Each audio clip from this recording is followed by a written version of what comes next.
পৃথিবীতে যারা ইতিহাস করেছে, যারা বড় বিজনেস ম্যাগনেট হয়েছে, যারা বড় ব্যবসায়ী হয়েছে, যারা বড় ইসলামিক স্কলার হয়েছে, যারাই জীবনে বড় কিছু হয়েছে, তাদের লাইফে একটা কমন ফ্যাক্ট আছে। যখন আপনি জানেন যে আপনি কি হবেন, কি হতে চান, আপনার গোল কি, আপনার লক্ষ্য কি, আপনার গন্তব্য কি, তখন আপনার মাইন্ড যে কোনো কাজে মুহূর্তে অ্যাক্টিভ হতে পারে, যে কোনো কাজে আপনার মাইন্ড স্থির হয়ে কাজ করতে পারে। ঠিক কিনা বলেন?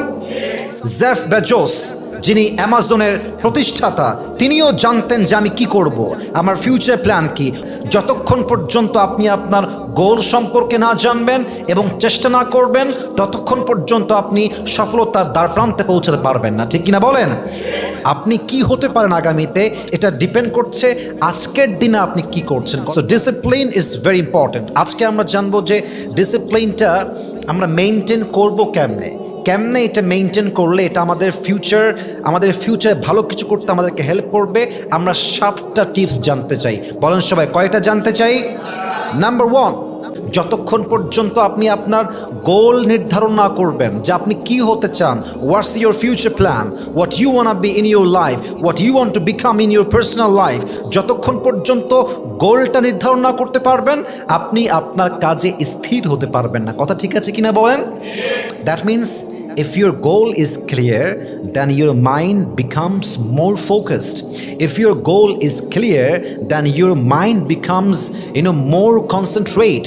যখন আপনি জানেন যে আপনি কি হবেন, কি হতে চান, আপনার গোল কি, আপনার লক্ষ্য কি, আপনার গন্তব্য কি, তখন আপনার মাইন্ড যে কোনো কাজে মুহূর্তে অ্যাক্টিভ হতে পারে, যে কোনো কাজে আপনার মাইন্ড স্থির হয়ে কাজ করতে পারে। ঠিক কিনা বলেন? For an example, think about Elon Musk. Elon Musk হঠাৎ করেই হয়ে যায় নাই, বরং সে ভবিষ্যৎকে টেক দ্বারা তথা প্রযুক্তির দ্বারা চেঞ্জ করবে, এটার গন্তব্য তার আগের থেকেই সেট করা ছিল। ঠিক কিনা বলেন? আবার যদি এক্সাম্পল দেই, জেফ বেজোস, যিনি অ্যামাজনের প্রতিষ্ঠাতা, তিনিও জানতেন যে আমি কি করব, আমার ফিউচার প্ল্যান কি, what I want to become in my life. He had clear goal, that's why he has changed his career. যতক্ষণ পর্যন্ত আপনি আপনার গোল সম্পর্কে না জানবেন এবং চেষ্টা না করবেন, ততক্ষণ পর্যন্ত আপনি সফলতার দ্বারপ্রান্তে পৌঁছাতে পারবেন না। ঠিক কিনা বলেন? আল্লাহ তাআলা বলছেন, ওয়াল্লাযীনা জাহাদু ফিনা লানাহদিয়ান্নাহুম সুবুলানা। যেই বান্দা আমার রাস্তায় চেষ্টা করবে, যেই বান্দা চেষ্টা করতেই থাকবে, তার জন্য রাস্তা খুলে দিবে একজন। বলেন সবাই, তিনি কে? আর এই চেষ্টা করার জন্য you need to set your goal. আগে জানতে হবে আমি যাব কোথায়, and then you have to keep trying, keep going, keep giving your best effort. আপনি জানবেন গন্তব্য কোথায়, চেষ্টা করবেন, বাদবাকি ভরসা করবেন এক সত্তার উপরে। তিনি কে? Number 1, you just have to set your goal first of all in your life. বলেন সবাই ইনশাআল্লাহ। আসতে বললেন যুবক ভাইরা, বলেন সবাই ইনশাআল্লাহ। 2 নাম্বার, কখন কি করবেন, কোন সময় কোন কাজ করবেন, 9টার থেকে 10টা কি করবেন, 10টার থেকে 11টা কি করবেন, এটা আপনাকে জানতে হবে। আপনি যখন ডেইলি রুটিন ফলো করবেন, আপনার প্রত্যেকটা কাজে বরকত দিবে একজন। আওয়াজ দিয়ে বলেন সবাই, তিনি কে? প্রত্যেকটা কাজে রুটিন ফলো করবেন। আচ্ছা, একবার ভাবেন তো, আমাদের পাশেই আমাদের ভারতের যত সফল ব্যক্তি আছে, বাংলাদেশের যত সফল ব্যক্তি আছে, যদি আমি প্রশ্ন করি, তবে উত্তর একটাই আসবে যে তারা প্রত্যেকেই তাদের লাইফে একটা ডেইলি রুটিন ফলো করেছে। আপনার কোন কাজ কখন করবেন, যদি এটা আপনি আগের থেকেই জানেন, তবে আপনার মাইন্ড আপনাকে ট্রিগার করবে রাইট টাইমে কাজ করার জন্য। কথা ঠিক আছে কিনা বলেন? যেমন দেখেন, নামাজ, বলেন তো দিনে কয় ওয়াক্ত নামাজ ফরজ? মাশাআল্লাহ। আপনি যদি জোহরের নামাজ আসরে গিয়ে পড়েন, এটা কি আদা নামাজ হবে না কাজা নামাজ হবে? কাজা হবে। আসরের নামাজ মাগরিবে পড়েন, তবে এটা কি আদা হবে না কাজা হবে? That means every work has a specific time. প্রত্যেকটা কাজের একটা নির্দিষ্ট সময় আছে, যেই সময়ে যেই কাজ সেই কাজ তখন করবেন। রাজি আছেন তো ইনশাআল্লাহ? কিন্তু 3 নাম্বার, টাইম ম্যানেজমেন্ট করবেন কেমনে? Practice time management is very important to maintain discipline in life. যদি আপনি ডিসিপ্লিন মেনটেন করতে চান, আপনাকে প্র্যাকটিস টাইম ম্যানেজমেন্ট জানতে হবে। আমি খুব সহজ উপায় বলছি, একটা ক্যালেন্ডার রাখবেন সামনে, একটা ডায়েরি রাখবেন এবং সবসময় কলম রাখবেন, একটা ব্ল্যাক পেন রাখবেন, একটা রেড পেন রাখবেন। যদি সম্ভব হয় একটা সবুজ পেন রাখবেন, যেটার রং হবে সবুজ, গ্রিন কালার। আচ্ছা, এবং আপনি একটা টাইম ট্র্যাকার ওয়াচ পাওয়া যায়, যেটা আপনার টাইমটা ওপেন করার পরে 0 থেকে স্টার্ট হয়। যখন কাজ আপনি শুরু করছেন, টাইমার ওয়াচ রাখবেন হাতে, টিপ দিবেন, কাজটা চলছে, আপনি টাইমার দেখছেন, এই টাইম হয়ে গেছে, এই টাইম হয়ে গেছে, কাজটা 1 ঘন্টা হয়ে গেল, ডায়েরিতে লিখে ফেলেন যে আমি 9টা থেকে 10টা আমার কাজটা ছিল, আমি সম্পূর্ণ করে ফেলেছি।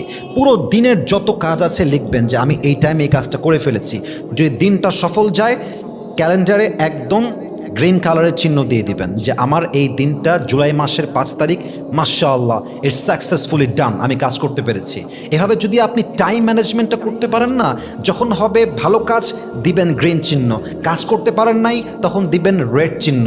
রেড চিহ্ন দিলে আপনার মাথা গরম হয়ে যাবে যে অমুক মাসের অমুক তারিখে আমি কাজটা করতে পারি নাই, so tomorrow I have to give my best effort.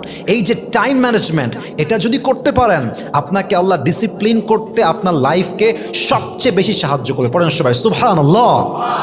এটা নবীদের গুণ, এটা সাহাবা একরামদের গুণ, প্র্যাকটিস টাইম ম্যানেজমেন্ট। ওনারা টাইমটাকে কন্ট্রোল করতেন, টাইম তাদের কন্ট্রোল করতো না, বরং তারাই টাইমকে কন্ট্রোল করতো। আল্লাহু আকবার। এটা হচ্ছে 3 নাম্বার উপায়। 4 নাম্বার আমল মাথায় রাখবেন, যদি আপনি আপনার লাইফে ডিসিপ্লিন মেনটেন করতে চান, সবচেয়ে ইম্পর্ট্যান্ট রোল হচ্ছে স্টে কনসিস্টেন্ট। ধারাবাহিক কাজ করেন, আজকে করবেন কালকে বাদ, কালকে করবেন পরশু বাদ। It's not discipline.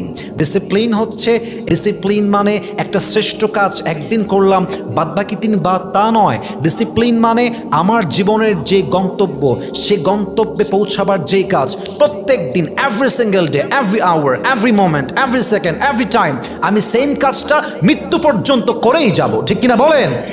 Stay consistent, নিজের কাজে ধারাবাহিকভাবে লেগে থাকা। যদি আপনি লেগে থাকতে পারেন, তবেই আপনাকে সফলতা দিবে একজন। বলেন সবাই, তিনি কে? আল্লাহ বলছেন ফাইন্না মাল উসরি ইউসরা। যদি আপনি if you can stay consistent, যদি আপনি ধারাবাহিকভাবে কাজ করেন, তবে কষ্টের সঙ্গে আপনাকে স্বস্তি দিবে একজন, তিনি কে? So stay consistent if you want maintain discipline in your life. 5 number, যদি আপনি আপনার পার্সোনাল লাইফে ডিসিপ্লিন মেনটেন করতে চান, সবচেয়ে important part, control your emotion and impulses. মাথায় রাখবেন, যতক্ষণ পর্যন্ত আপনি আপনার আবেগ এবং আকস্মিক চিন্তাকে কন্ট্রোল করতে না পারবেন, you can't maintain discipline in life. আপনি ততক্ষণ পর্যন্ত ডিসিপ্লিনড হতে পারবেন না। মেসি যখন মাঠে খেলে, যদি তার সেই সময় আবেগ কাজ করে যে হায় হায় পারবো কিনা, গোল হবে কিনা, হায় হায় আমাকে কেউ ল্যাং মারবে কিনা, এই যে একটা আবেগ, আকস্মিক চিন্তা, যদি সে এটা কন্ট্রোল করতে না পারে, সে কখনো অপর পক্ষকে গোল দিয়ে পরাজিত করতে সক্ষম হবে না। ঠিক কিনা বলেন? রোনাল্ডো যখন সে মাঠে খেলছে, এত বিশাল বড় মাঠ, এত এত এত অডিয়েন্স, এত দর্শক, ফেসবুকে তার লাইভ হচ্ছে, টিভিতে তার প্রচার হচ্ছে, লক্ষ কোটি মানুষ তার গেম দেখছে, এবং সে মাঠে একা প্লেয়ার, যার উপর সবার ট্রাস্ট আছে, ভরসা আছে। যদি সে খেলতে গিয়ে কন্ট্রোল করতে না পারে ইমোশনকে, আবেগকে কন্ট্রোল করতে না পারে, সে নিশ্চিত হেরে যাবে। অতএব যেই যুবক, যেই ছেলে, যেই মেয়ে তার লাইফের প্রত্যেকটা সিচুয়েশনে আবেগকে কন্ট্রোল করতে পারে, আকস্মিক চিন্তাকে কন্ট্রোল করতে পারে, তার সফলতা আটকায় দেওয়ার ক্ষমতা পৃথিবীতে কারো হতেই পারে না। যুবক ভাইরা, ঠিক কিনা বলেন? যা ডিসিপ্লিন মেনটেন করে, তারা অলওয়েজ আবেগ এবং আকস্মিক চিন্তাকে অলওয়েজ কন্ট্রোল করে চলে। কথা ঠিক আছে কিনা বলেন যুবক ভাইরা আপনারা? অতএব please control your emotion. 5 number. 6 number, যদি আপনি ডিসিপ্লিন মেনটেন করতে চান, আপনার লাইফে প্রত্যেকটা মানুষ হওয়া লাগবে পজিটিভ। আপনি যে পরিবেশে আছেন, the environment has to be positive. পরিবেশ ভালো, মনটা ভালো, আশেপাশে মানুষটা ভালো, মনটা ভালো। আশেপাশে মানুষ যত সুন্দর চিন্তা করে, আপনি তত ভালো থাকতে আপনার লাইফে মোটিভেট হন। ঠিক কিনা বলেন?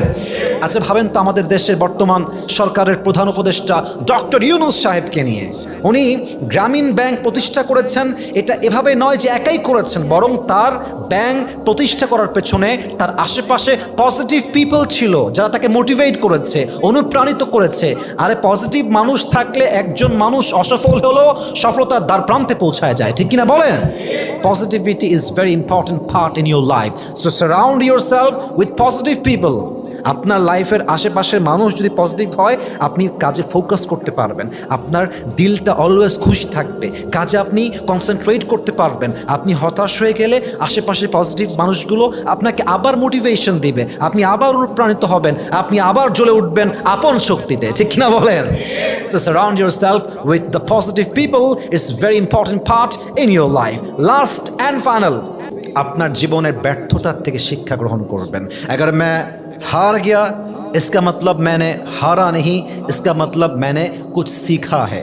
অলওয়েজ মাথায় একটা কথা ইনস্টল দিয়ে রাখবেন, আমি কখনো হারি না, হয় আমি জিতি না হয় আমি শিখি।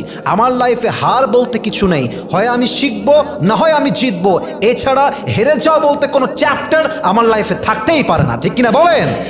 আমি যদি আমার জীবনের মিস্টেক থেকে শিক্ষা নিতে পারি এবং যদি সেই মিস্টেককে স্বীকার করে নেক্সট টাইম সেই মিস্টেককে অ্যাভয়েড করে রাইট কাজ করতে পারি, আমার সফলতা আটকাই দিবে এমন কেউ পৃথিবীতে জন্মই গ্রহণ করে নাই, ঠিক কিনা বলেন?